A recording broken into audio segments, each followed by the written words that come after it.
Does your dog bark and go crazy when it sees other dogs on a walk? Does your dog pull and lunge at skateboarders and bicyclists? Does your dog basically embarrass you when you take it out in public? Then this is the place for you. This is reactivity rehab. We're going to talk about some easy, actionable things that you can start doing today to make your walks more pleasurable, more peaceful, and something that you actually look forward to. So let's get into it.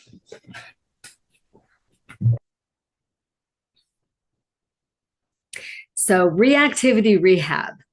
Let's transform those embarrassing, stress filled walks into peaceful, fun outings with your dog. Because when you got a dog, you pictured taking it every place with you, right? Well, let's get you guys back on track. What is really rehab? So, this is about not only reactivity, but keeping your dog safe and you sane. Because not only is it frustrating and annoying for you to have a reactive dog, how stressful and anxious it is to be that dog. And it's actually dangerous. Your dog can pull you down. I've seen so many dog walking injuries over the years. And it's dangerous for your dog because if they get off leash, they run across the street, or if they go up to the wrong dog, it can end very badly. So, keeping your dog safe and you sane is really what this rehab is all about. And leash reactivity is the fastest growing, most common behavior issue that I see. And I've been doing this a long time. And who am I? My name is Cindy Scott. I'm the founder and CEO of Dogs Etc. Dog Training. I've been a professional dog trainer, certified dog trainer for over 30 years. I do lots of behavior consulting. I'm veterinarian recommended, AKC certified, animal behavior college mentor, Kong ambassador, Working Dog Magazine ambassador, and most importantly, I'm a mom. And so I know things have to be fast, easy, and effective because we don't have time for things that don't work. So, what is leash reactivity? Basically, leash reactivity is when a dog overreacts to a stimulus while on leash. And this provoking stimulus can be anything from dogs, which is most common. It could be cars, people, skateboarders, honestly, anything that moves fast, abruptly, or startling to your dog can provoke leash reactivity. And examples of leash reactivity would be barking, lunging, growling, really any excessive excitability is under the heading of reactivity. So, what causes reactivity? So, let's take a look at that because we can spend all of our time trying to figure out why is this happening. And so I just briefly want to give you some ideas of why this is happening. And then we want to spend most of our time on how to deal with it. We want to emphasize and put our attention towards the solution of a problem rather than the cause of a problem. We always want to put our attention where we want to go. But what causes it? One, so we can help the dogs that have it, but really, most importantly, so that we can prevent other dogs from getting this. And what it really kind of boils down to is lack of proper socialization as young puppies. Sometimes it's negative situations that they've been put into. It becomes a learned response, but most frequently it's simply because they weren't properly socialized during that crucial neonatal period, which is up until about 4.5 months. And the further away from that mark we get, obviously, there's things that we can still do. There's always something that you can do as long as your dog is healthy. But it just becomes a little bit more challenging. And if we can have access to these young puppies and teach them, socialize them properly to prevent these situations. And socialization isn't just throwing a puppy in a situation and hoping for the best.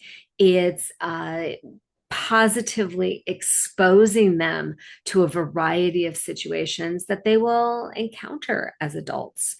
So what causes it? Fear. Fear is the biggest motivator for all behaviors, for all species, us too. Fear is the biggest motivator. That's why a lot of ad campaigns and political campaigns are focused on scaring the bejeebies out of you. So you will spend your money or your vote with them. So fear is very motivating for all of us because it's survival. It's absolute survival. Another motivator for reactivity or another cause of reactivity is frustration. Leash frustration. You can have the friendliest, most social dog on the planet, and they will bark and lunge when they see another dog, not out of aggression, but because they want to go play. And when they're on leash, they can't. So the behavior manifests itself as barking, lunging, things that can be perceived as aggression, but it's really just frustration because they can't get where they want to go. And then, of course, we have some breed predispositions, which we'll talk about as we go along. Of course, terriers are more prone to go from 0 to 100 in 2 seconds, more so than other breeds, because that's what they were bred for. Herding dogs obviously are going to react quicker to movement because that's what they have been bred for. And dogs are not a naturally occurring species. We have selectively bred them to look a certain way and to have these behavior predispositions. So knowing what your dog was bred for, knowing a little bit of that history, even if you have a mixed breed that maybe has several breeds going on in there, it helps us to anticipate how they're going to behave and quite honestly, what to do about it. So another thing that leads to the reactivity, and I see this so much in my private practice, is when I see puppy owners or just people in general with all ages of dogs, but especially puppy owners, and they're excited. They love their puppy. They want everybody else to love their puppy too. But just allowing them to go up and meet every dog is not a safe thing to do for several reasons. Obviously, your dog may be the most friendly thing in the world. Doesn't mean that other dog is going to be that friendly. And doesn't mean that maybe that other dog isn't working on some trauma, or that's a rescue dog that's been attacked by other dogs. And you let your sweet little fluffy puppy just randomly go up to them, you're re-traumatizing that dog. So it's not good on that level. But even in the best of situations, say, we wave a magic glitter wand and everything is just rainbow and sunshine, and every dog is super friendly, it's not a good thing either, because then your dog gets in the habit of whenever they see a dog, they get excited because they're going to go make a friend, just like when we, see ice cream, we get excited because, well, everybody loves ice cream, right? So allowing your dog just to randomly go up to all dogs is not a good habit to get into on several levels, and it can actually be creating reactivity.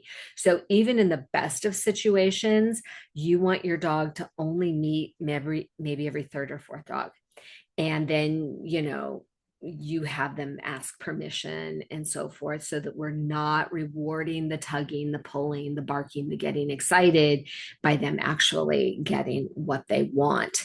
So those are some causes and some precursors to why we have reactivity issues.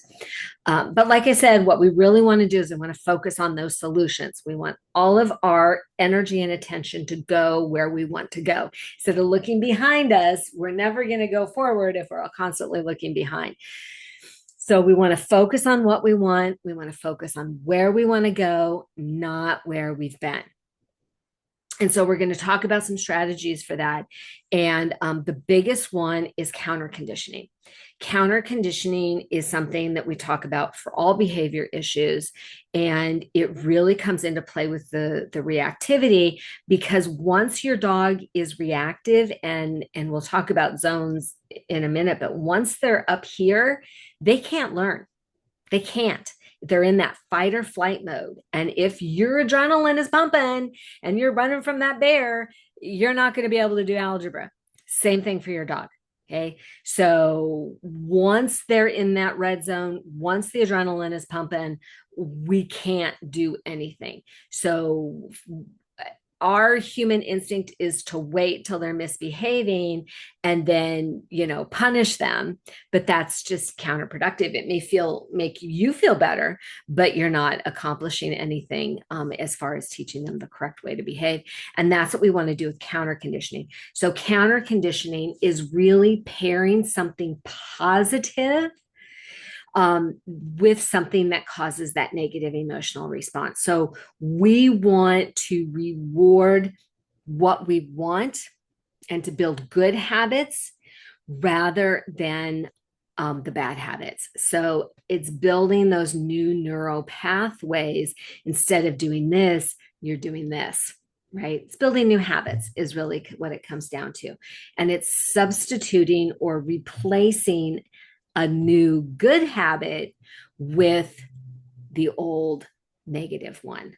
I hate to be judgy about that, but the desirable habit over the undesirable habit or behavior. That's what counter conditioning is really rewarding anything that isn't that behavior. And how we do this, we start at home.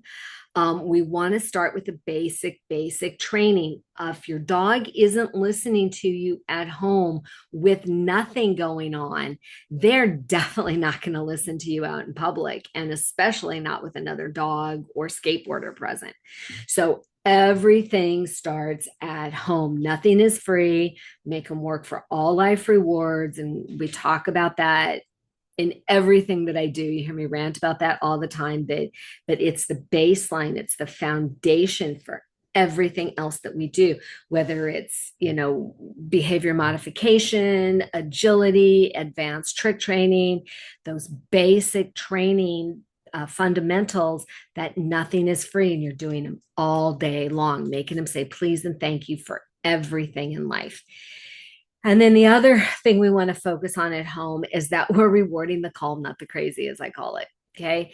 And we want to keep the dog in that blue-green zone as much as possible. So if you are going to take little Fluffy for a walk and they're doing backflips off the wall even before you put the leash on them, and then you put the leash on them and go for a walk, one, you've rewarded that excitement by giving them something that they want while they're doing it. And even before you've left the front door, she's already in that yellow zone. So it's only going to take just, another half a step and she's going to be in the red zone. And you haven't even left your front yard.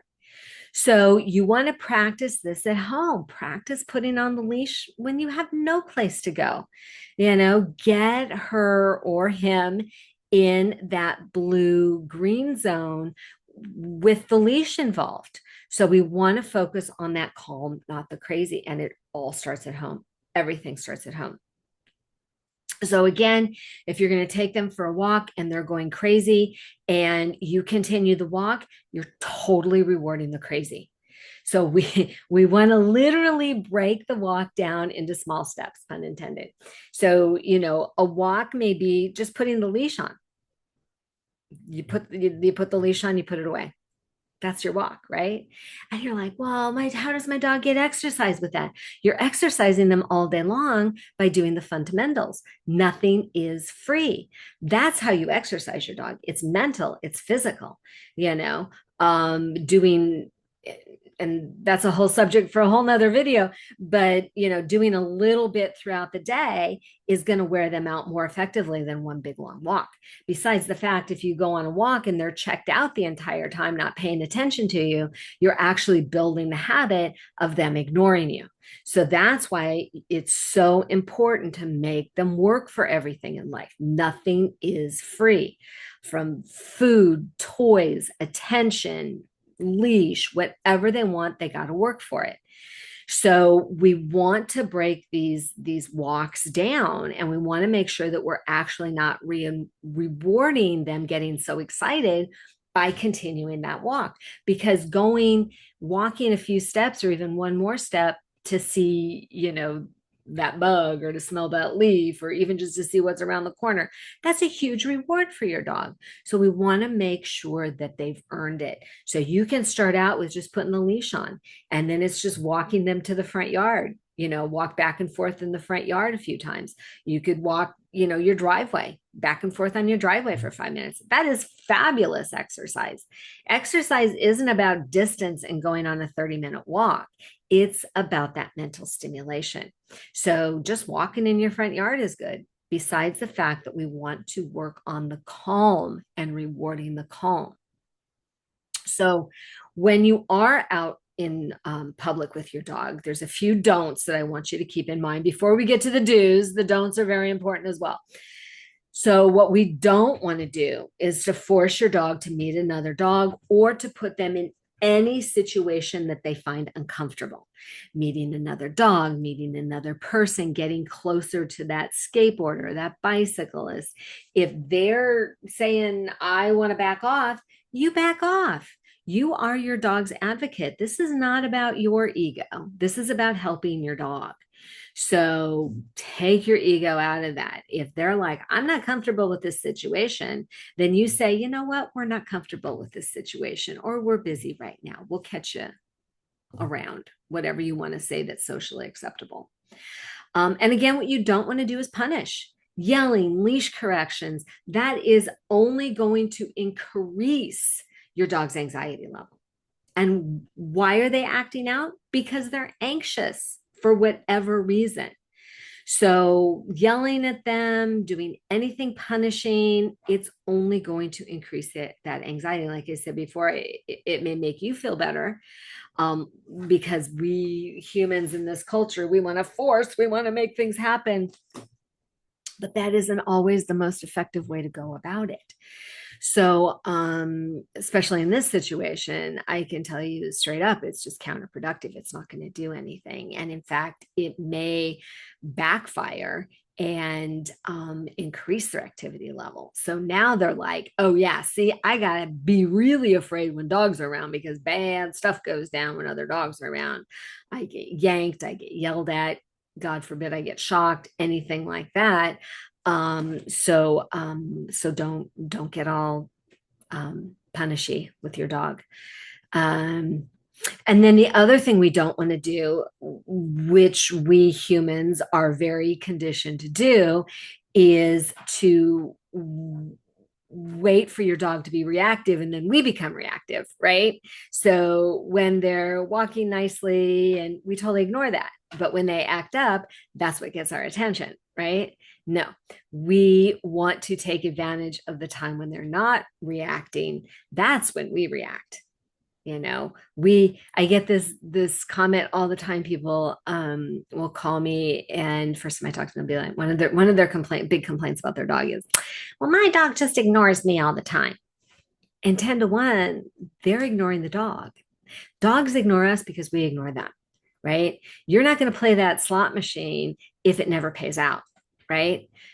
If that slot machine doesn't pay out, you're going to go to another slot machine. So a lot of times that's sniffing leaves, picking up crap off the ground, barking at other dogs, because again, we can inadvertently be rewarding what we don't want, because that's what gets our attention. And the dogs will learn, oh, she pays attention to me when I bark, so I'm going to bark. Or she pays attention to me when I pull on the leash, I'm going to pull on the leash. It works. Again, your dog is pretty black and white. They're going to do it if it works. If it doesn't work, they're not going to do it. My dog is dreaming.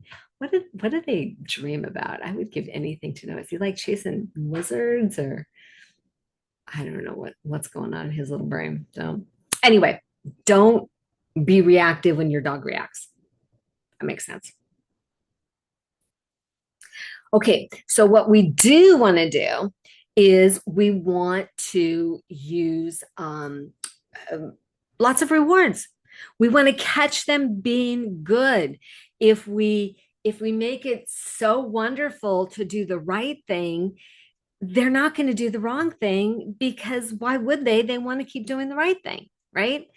So we're going to reward it like crazy. I always say, reward them like they split the atom, like it was like the best thing on earth when they don't react. And I hear this a lot too. It's like, well, why should I reward them? They're not doing anything. Because that's what you want them to do. Ignoring is something, it's that old Buddhist saying, you have to find the activity in the stillness and the stillness in the activity. It's about that balance. But we want to find the activity in that stillness, that ignoring everything. That's huge. That's what we want. So we have to make sure that we reward that, or it's not going to happen again. So, how do you reward? Obviously, treats. Something fabulous. You want to have something that your dog only gets on walks. So maybe pieces of chicken, buffalo lungs, freeze-dried liver. I don't know what their big thing is. I had a dog once that she loved croutons. Croutons were her thing. So I saved the croutons, and it worked wonderful for her. Find out what floats your dog's boat. But it's not just about the treats, toys. And when I say toys, have a special toy that they only get on the walk. Tug toys are wonderful. Squeaky balls. I mean, something that your dog loves, but they only get it on a walk, which is going to make it more interesting than if they see it all the time. If they can go home and get those squeaky toy, they don't care, right? But if the only time they get it is on a walk, it's super special. And your verbal praise is really important. Whether or not you've got any other tools or accoutrement, you've always got your voice. Good dog, good dog. Look at you. You're the man. Da, da, da, da, da. Whatever. And remember, there's a difference in your tonality. So good and great job. Two completely different rewards, right? So one is worth about this much, the other one is worth about that much to your dog. Good job, excellent is different than great job. Look at you, you're the best. Da, da, da, da. I don't care, whatever it is. Be silly with your dog. I give you full permission. The sillier, the better, because that's going to make it fun for you, which is going to make it fun for your dog. And then the other thing you do want to do is sequential rewards. So it's not just one treat and then we ignore them. It's, there's a dog walking by and it's treat, treat, treat, treat, treat, treat. Good job, good job. Not just one good and then ignore them. It's good job. We don't care about that other dog. You're so much better than that. Whatever. Sequential rewards. And we want to remain calm. Because again, if you get really excited, you get really stressed and frustrated, your dog is totally going to pick up on that. And it's only going to make it worse. So remain calm, even though the inside you're like, argh, remain calm. So things you want to look for with your dog's body language, because body language is everything. Right. And we want to catch them before they start to escalate as much as possible. So stillness is usually your first precursor. If the body gets really still and they freeze, especially if they're like locked eyes with something, you want to get them out of there, because it's going to escalate, and it can escalate fairly quickly. So still, when they stop moving and they just kind of freeze, get out. Tail position, the dog's tail position, where the tails are.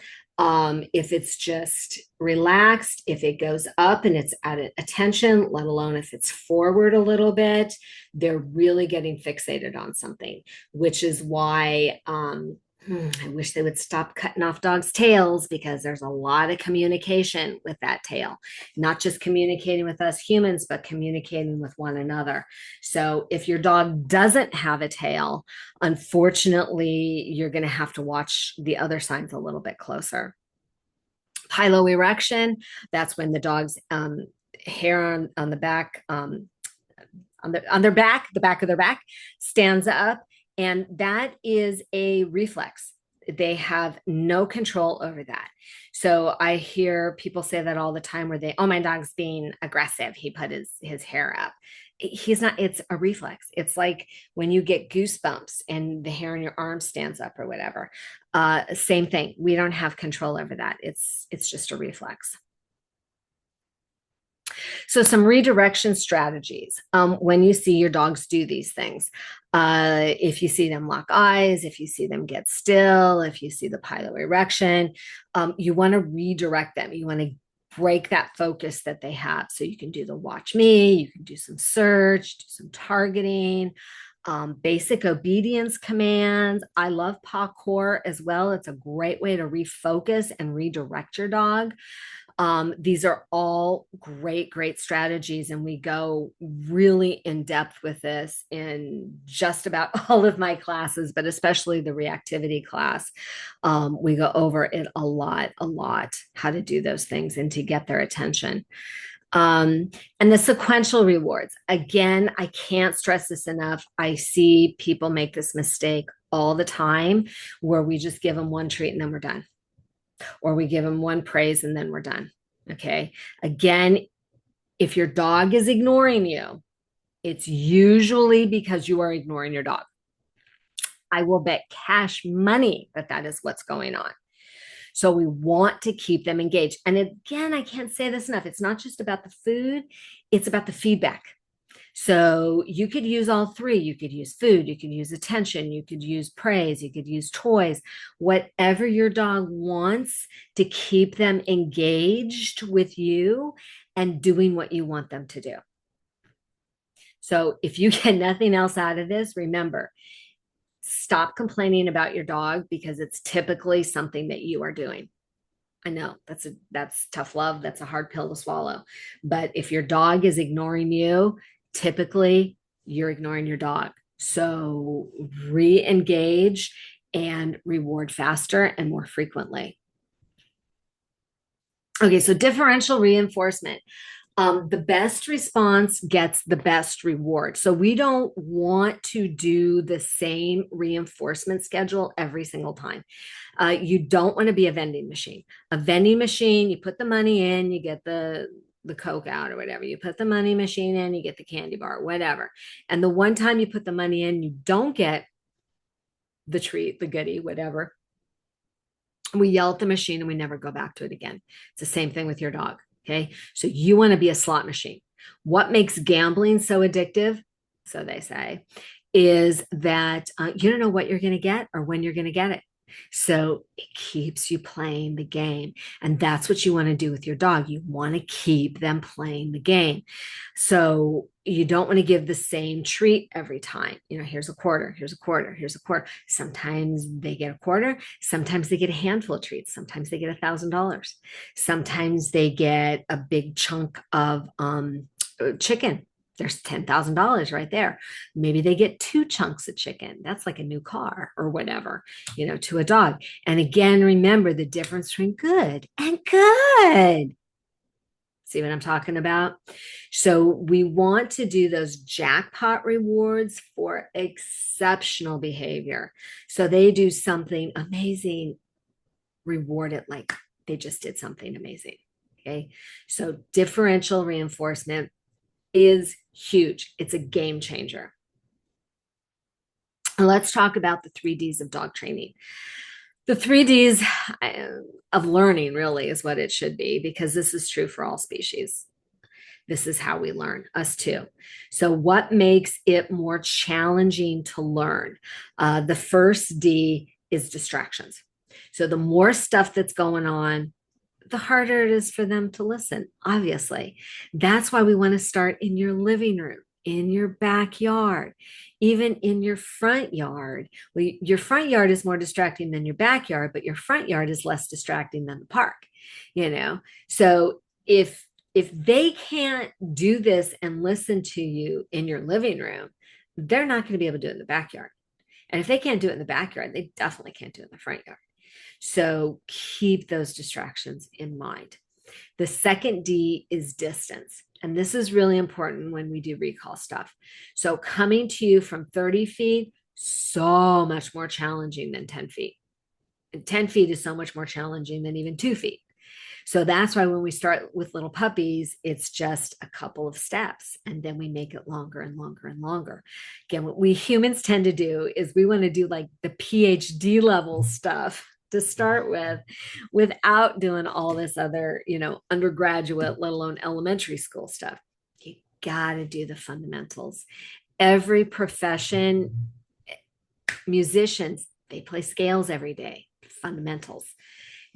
Professional athletes, they do the stick handling, the ball handling, the drills every single day. They got to keep those skills fresh. So distance is really, really important. Keep that in mind. And now when it comes to reactivity, distance is important because, when another dog is 20 feet away, your dog doesn't care as much as when they're 10 feet away. The closer they get, the more your dog is going to care about them, the more they're going to react. And some dogs, to start with, it's 100 feet away, honestly.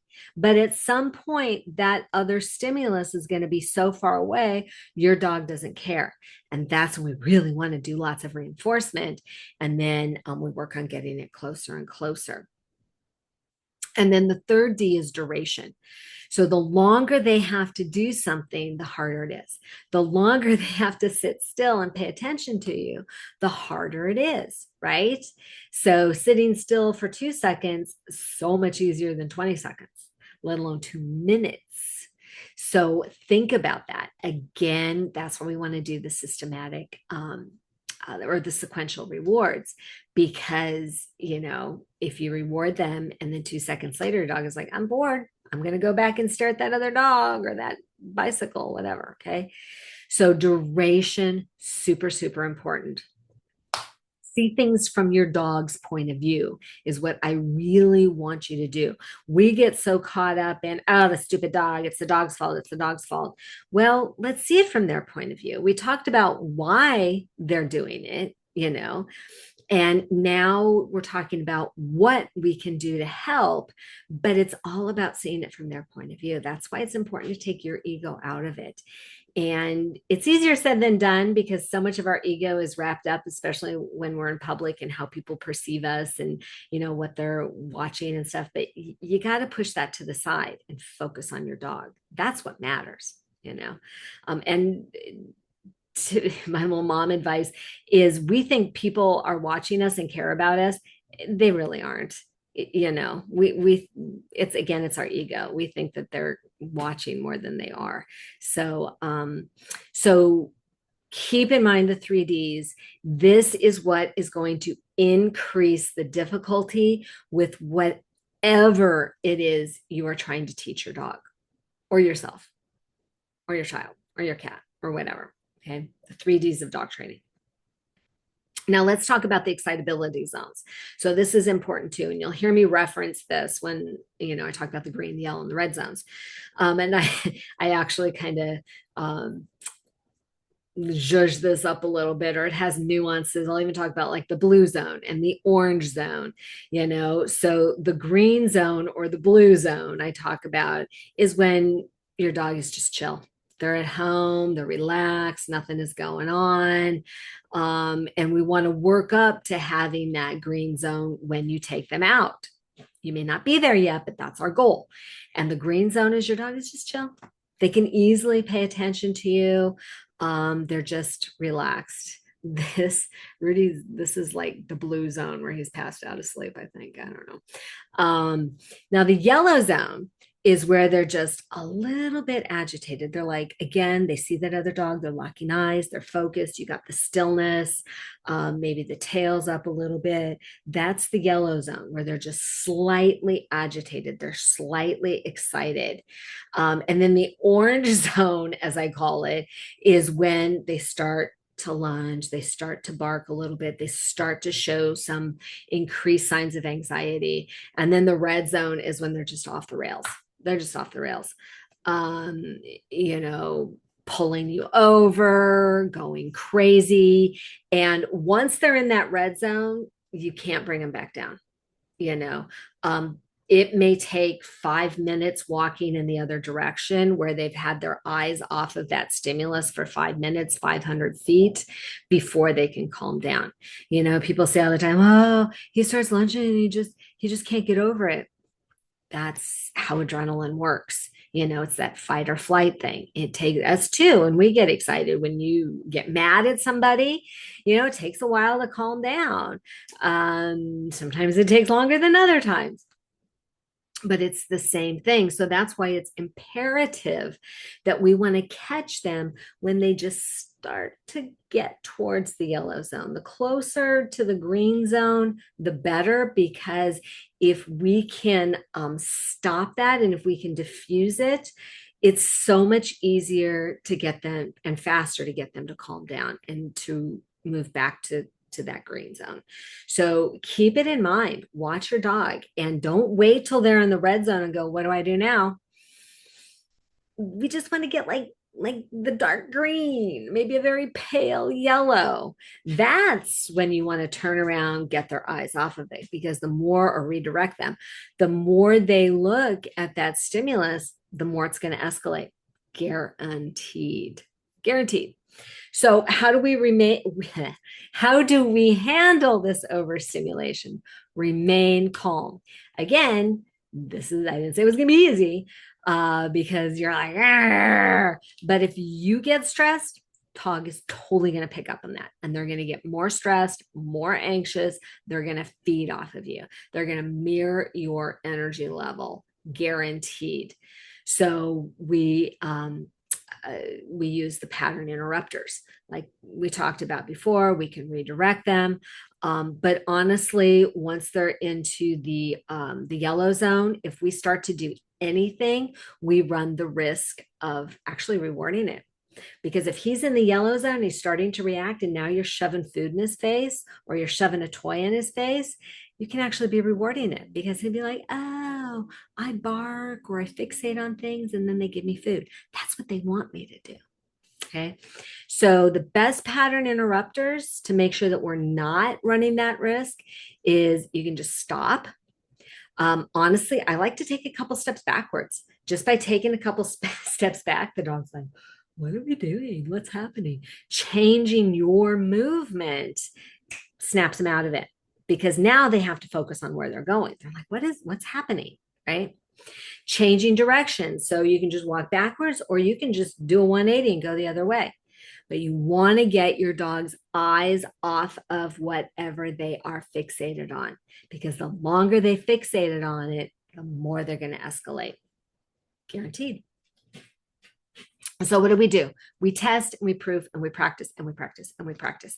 So you take all these fundamentals, you take the nuances that we go over in class and all the other classes that we do, the redirection, and it's really honing our timing. So one, we are not contributing to it, which happens all the time. And I see this with other trainers a lot, where they wait for the dog to react and then they start shoving food in their face. And so they're rewarding it. Or if you've got a trainer that's doing the opposite, which is punishment training, the dog is reacting and then they're shocking them or leash correcting them and all of that, again, can actually just be increasing the anxiety. So it's about testing, practicing our timing, and for all behaviors, but especially the leash reactivity, there is no magic wand I can wave. I wish that there was. This isn't something, unless you have, a young dog, that you're going to get over in an afternoon. The longer they have been doing this and the more it's become habituated with them and the more ingrained those neural pathways are, that it's going to take time to get them out of those pathways, basically, and to instill the newer habits. Us too. I mean, the longer we've been doing something, the harder it is to break those old habits. So it's about testing, practicing, and practicing in different locations. Because if you only take him to the classroom, he'll be okay with those dogs in that situation. Doesn't mean he's going to be okay with other dogs in another situation.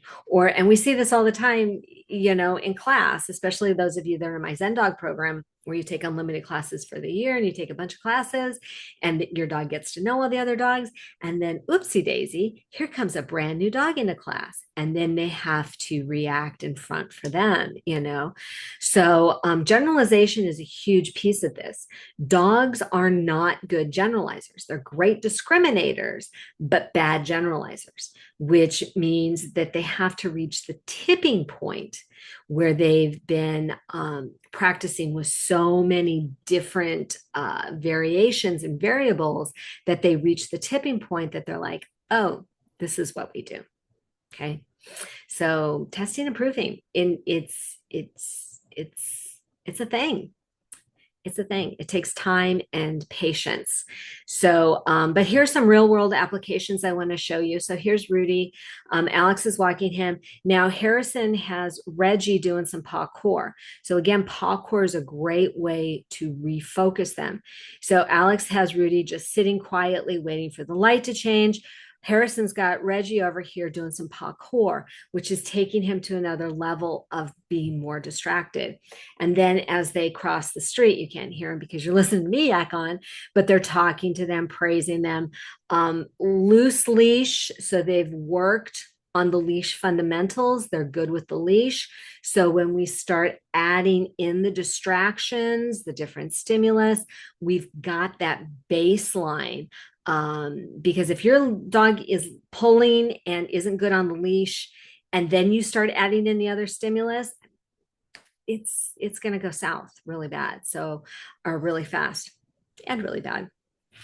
So working on the basics. Now here's another real world application. So even though Finny isn't walking, she's living in the lap of luxury here, getting some retail therapy, but she's still getting socialized and she's getting around other people, other stimulus, and getting a ride. What a life, right?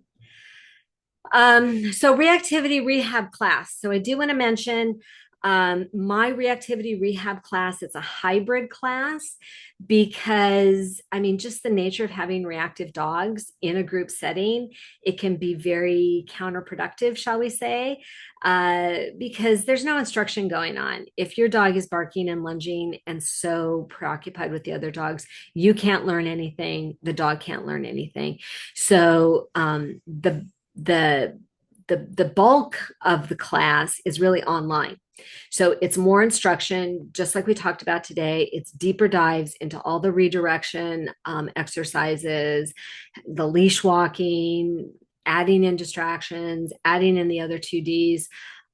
So a lot of it is online. And then the in-person is just 2 weeks. We meet Sunday morning at 9 a.m. It's 9 to 10 for just a couple of weeks. We're starting this Sunday, July 6th. We're in July already, people. That is really just to give you some practice and a taste of what it's like to do these techniques in the real world with your dog.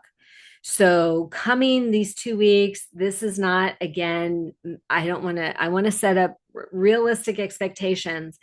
It's not going to magically disappear within 2 weeks, but it's going to get better. It's going to get better. It's going to get better. It's going to get better. And that's what we're looking for. It's about progress, not perfection.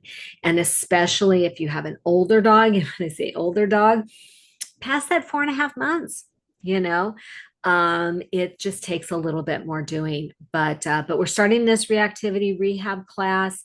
We meet in downtown Brea. We take over the top floor of the parking structure because there's nobody there, but there's tons of space because again, distance. I want to give you space to stretch out. Maybe your dog is okay with that other dog, 20 feet away from them, but not 15 feet.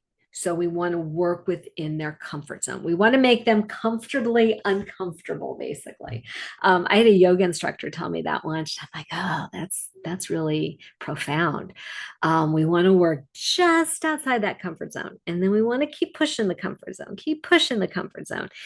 So maybe that first class, your dog could only be 20 feet from the next nearest dog, but then maybe the next class it's 15 feet and then the next class is 10 feet, so it's about progress, not perfection. So what you would bring is obviously bring a hungry dog. We want them hungry. Don't feed them breakfast because motivation, or I'm sorry, deprivation is a good motivator, right? If they're hungry, they're willing to work for food. If they're full, they don't care about food, right? And bring lots of yummy treats. You're probably going to want to bring several different types because even though your dog loves that food at home with all those distractions and other things going on, maybe they don't care about it here, right? And knowing your dog, some dogs may get tired of it. And then you got to switch to something else. So bring several different types. And of course, bring water for your dog and for yourself. Who knows what the weather's going to be like, doing it early. Hopefully, we're beating the heat as much as we can, but who knows?